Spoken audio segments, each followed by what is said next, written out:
Hello everybody, welcome to the Wonky Angle, where I talk about electronic music, both new and old. And today, as a Patreon request from Peter Alexander Zakos, I'm talking about the 2014 album from Todd Terje.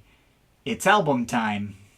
Alright, I'll freely admit that I've yet again been dragging my feet on Patreon requests lately. Most of the ones left on my schedule I haven't especially been looking forward to covering for various different reasons, but never mind that. So, Todd Terje.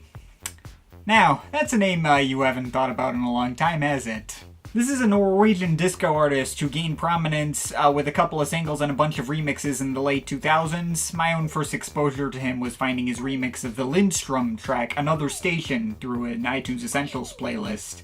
Which is excellent, by the way, and one of the few remixes that I actually have any kind of special attachment to. But he did especially see a lot of traction with his debut album here in 2014, got pretty widely covered at the time, and mostly saw positive reviews. That was right around the time I was starting to consider starting up this channel in the first place, and was trying to pay more attention to the new popular electronic releases. That was one of the ones that everyone was covering. With that said, after this album, we've barely heard hide nor hair of Todd Terje ever since. He released a couple more singles and EPs, but more or less disappeared off the face of the earth around 2017. Well, okay, according to his Facebook page, he has gone back to doing a couple of DJ sets earlier this year, but aside from that, it's been complete radio silence for him for ages. And this album still gets semi-regularly brought up. While not all of his critics were like absolutely head over heels for it, he's gained quite the cult following off of his only album success. I remember enjoying the album quite a bit when I heard it around the time it first came out. Absolutely would have covered it if I'd started reviewing yet at that time. Though I don't remember absolutely loving it, and I've not listened to the album a single time since 2014, so I was mildly interested to see whether or not it would hold up by today's standards. I remember liking it. Listening to it now, I think my thoughts on it now are pretty much the same as they would have been back then. Which is to say, this is a very good album. I'm not sure if I'm so into it for it to be like a retrospective year-end list contender. Like, 2014 was an especially good year for dance music.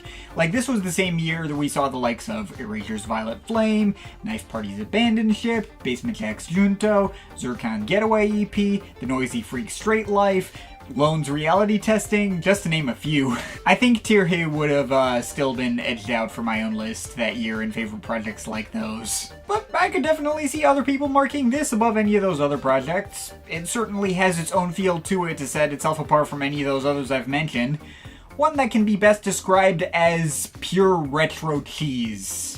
Right down to the album cover, this is an album that revels in goofy outdatedness from start to finish, and is well aware of how outdated it is, focusing on a specific kind of cool that existed for the brief time around 1979 or 1980 before immediately becoming a punchline, but also approaches that sound with complete sincerity and never feels like a parody or like it's trying to undercut itself. I don't think it's always that consistent. The album did feel like it ran on a tiny bit too long despite not breaking an hour, and coming back to it, I was oddly more underwhelmed by the production than I expected to be. I mean, the production is good, the grooves are consistently punchy and tight, but there's also this odd sense of thinness that I get out of these mixes that's kind of difficult to describe.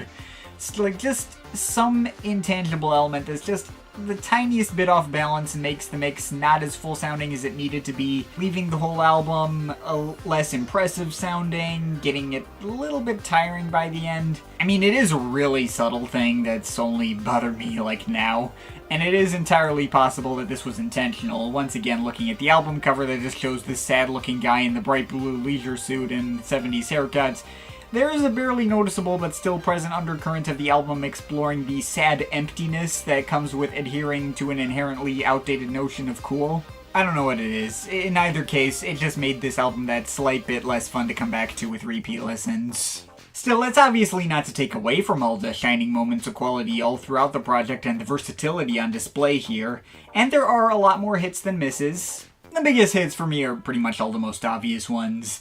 The big disco bangers with the tightest grooves, and the most popular singles.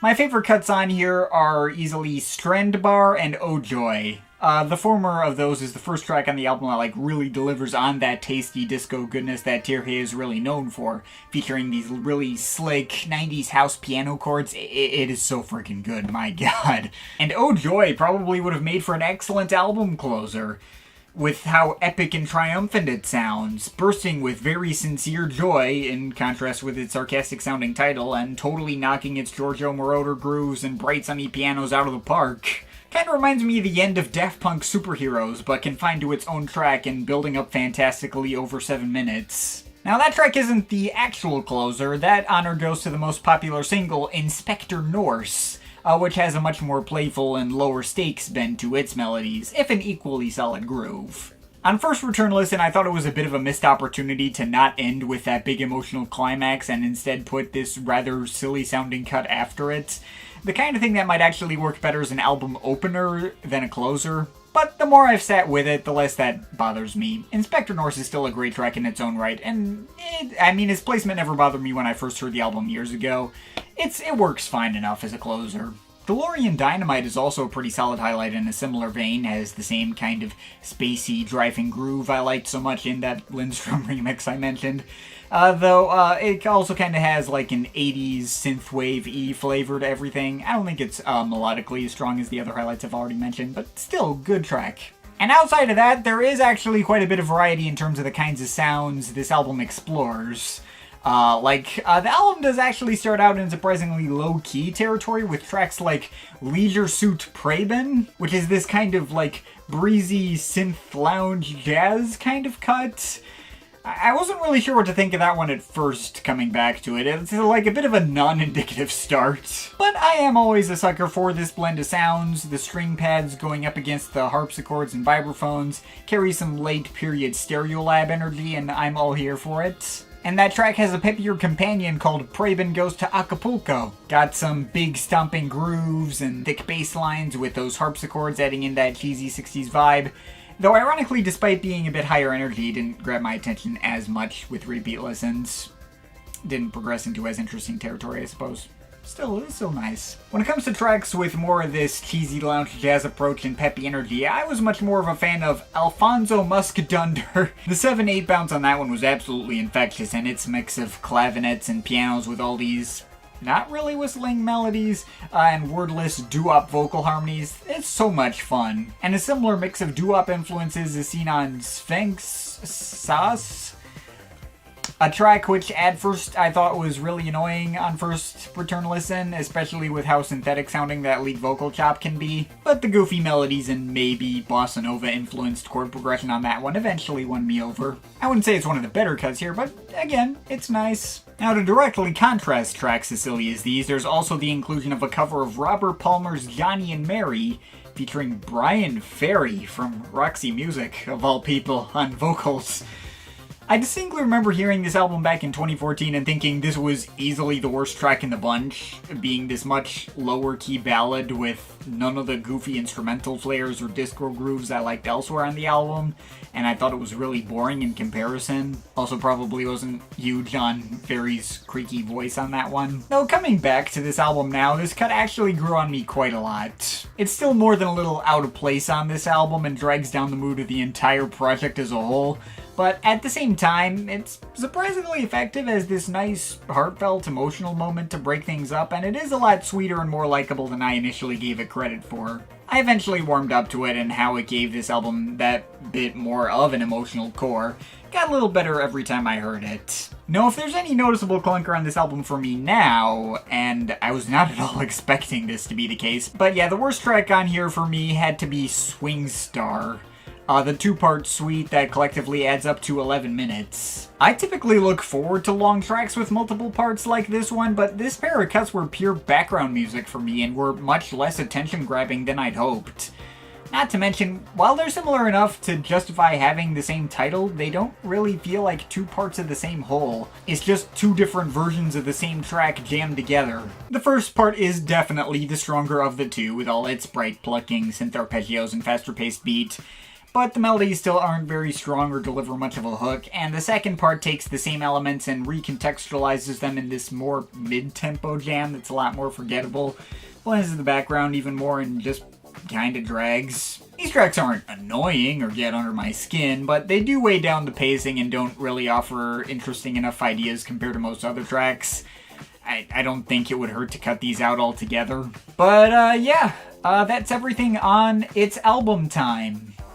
Album is very good. I can see why it might still stick in people's minds to this day, or maybe why some might even go as far as to call it a modern classic.